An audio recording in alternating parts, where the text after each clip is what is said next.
culture. Be stylish. Be seductive. Be cynical. Welcome to the Sinical Magazine podcast. My name is Stygion, and I'm a publisher of Sinical. Today's episode, we talked to Irene Boss. She's a Pittsburgh-based dominatrix and video producer. This interview was done for her second feature in Sinical, which will be out in March.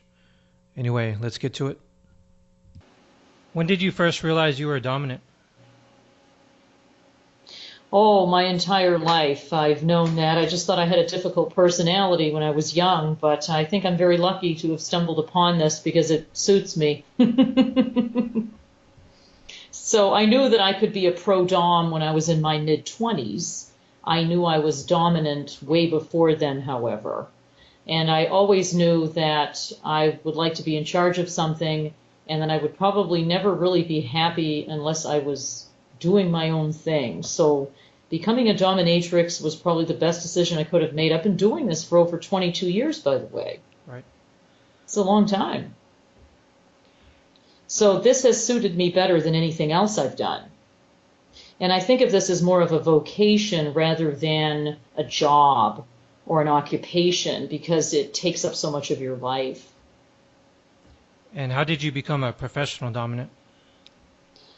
Well, the people who enjoy being dominated led me that way. Before I was a pro-dom, I worked in strip bars. And I'm not ashamed of that. I actually enjoyed it. I did a lot of burlesque type activity. I was really into fetish.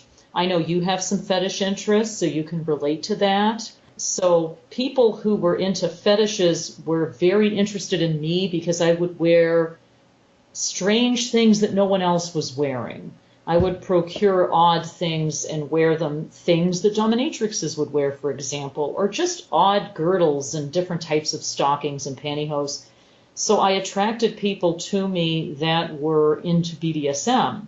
So I learned about BDSM in a very different way. I came into it before the internet, so there weren't any ways to learn online. I learned through reading books and through doing appointments. So when I started as a pro-dom, I listened to what people had to say who wanted to have a session with me.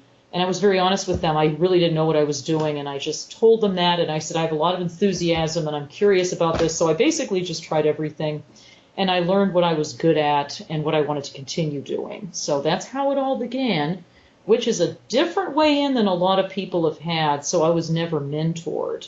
I discovered it, and my artwork also led me in this direction. So this is something that had been brewing for a while. And what do you mean by artwork? Well, I'm a visual artist at heart, and my degree is in performance art and video production from CMU, so I actually went to school and almost thought I was going to become a professor someday, but that didn't happen. I ended up having an awful lot of education. I went to several schools, and most of my landscape artwork was very erotic in tone, and it looked like body parts, it looks like torture, it looks like sex, and I didn't see any of this in it, but a lot of other people did.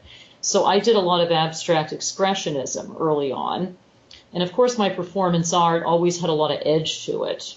So my family actually pointed out to me these elements in my artwork, and I looked at it a second and third time and said, you know, you're right. So then when I became aware of how this was affecting people, I really played up on it and made some pretty interesting paintings and sculptures back when I was doing that. In fact, my studio out in Orange County, I built a new studio out in California, has a lot of this artwork in it. I wanted to make it a very unique place. And the compound in Pittsburgh, California, I really turned it into like a dungeon art gallery.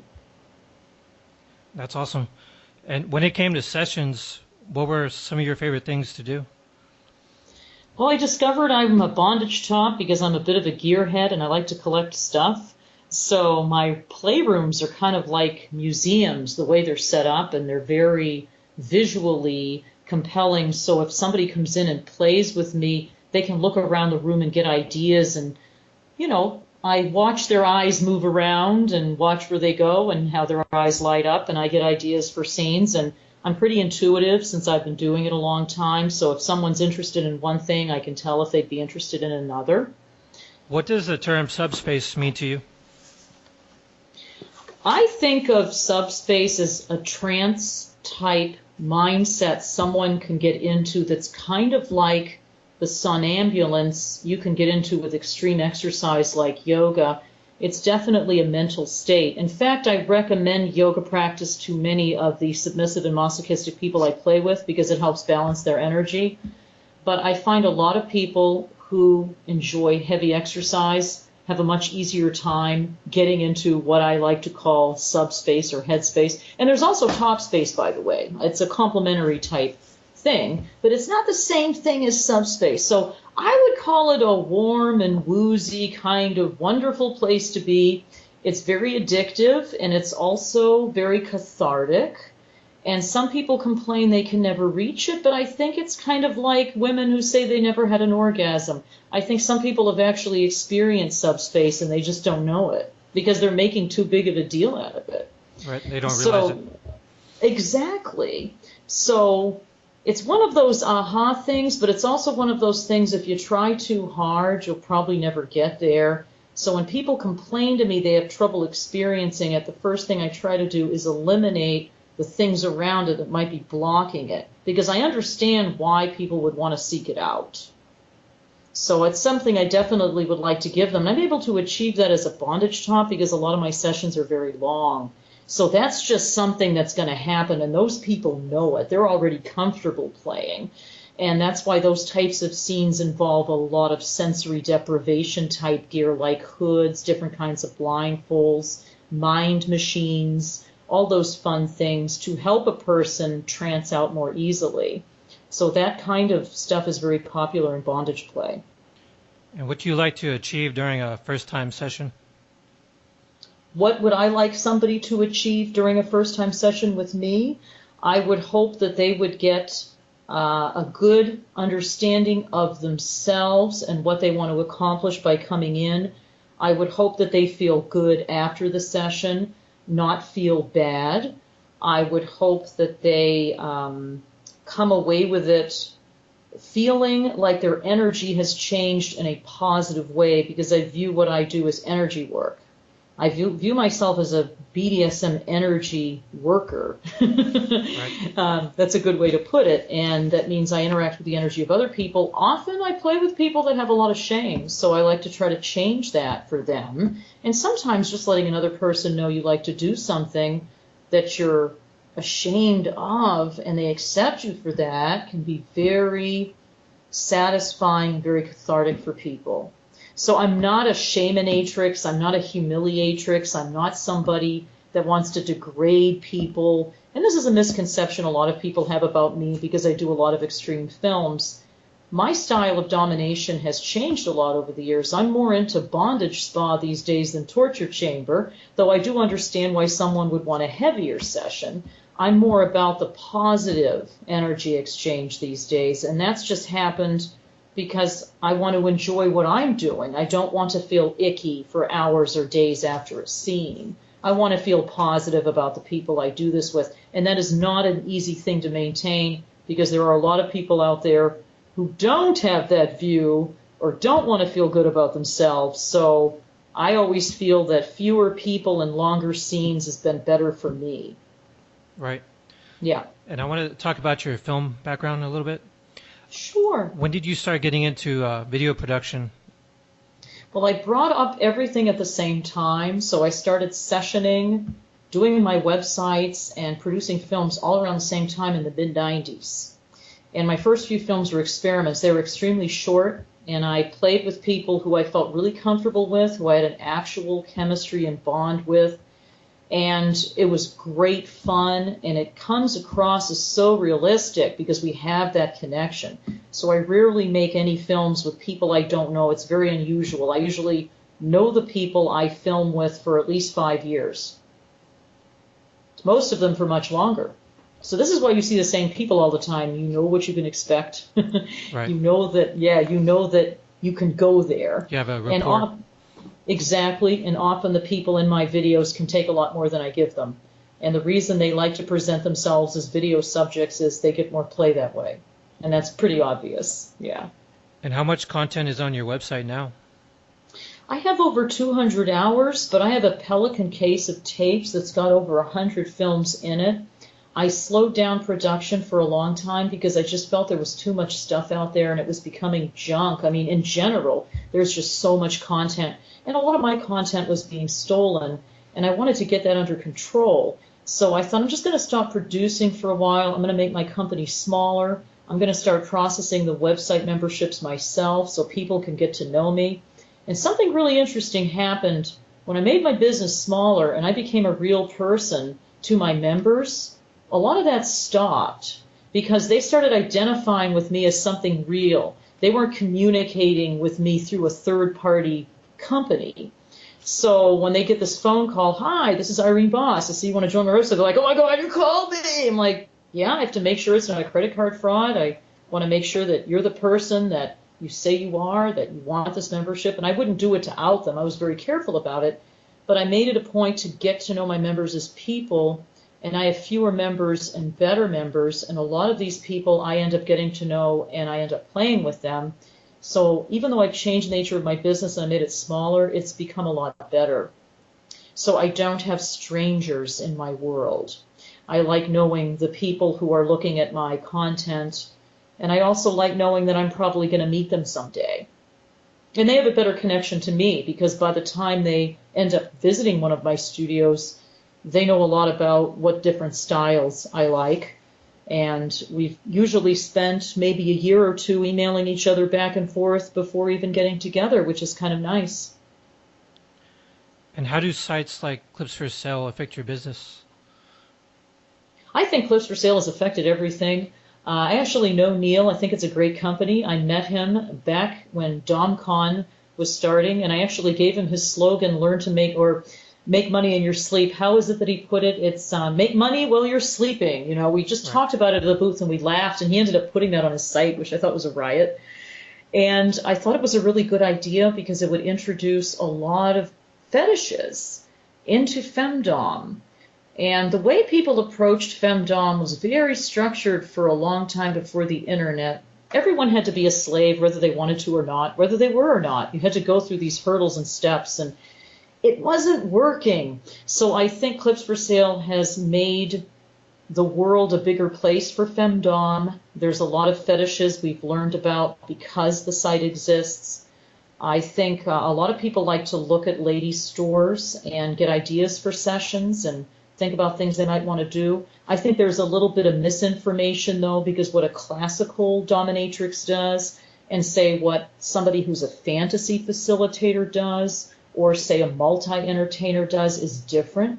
So I think it's important to respect the limits and boundaries of the person you approach. And Clips for Sale got people talking a lot more about limits and boundaries, so people got a lot more education. So I think femdom has actually become better for it, whereas some people will say the opposite. I think that it's better because there's more for us to include in our scenes, more for us to do. But I wouldn't say somebody's clip store is an actual indication of everything they'll do in a pro scene. So I think people need to be, they need to be conscious of this when they approach someone, and they need to research the person's website and not just look at their store. Right. And as far as your videos, what seems to be the most popular content?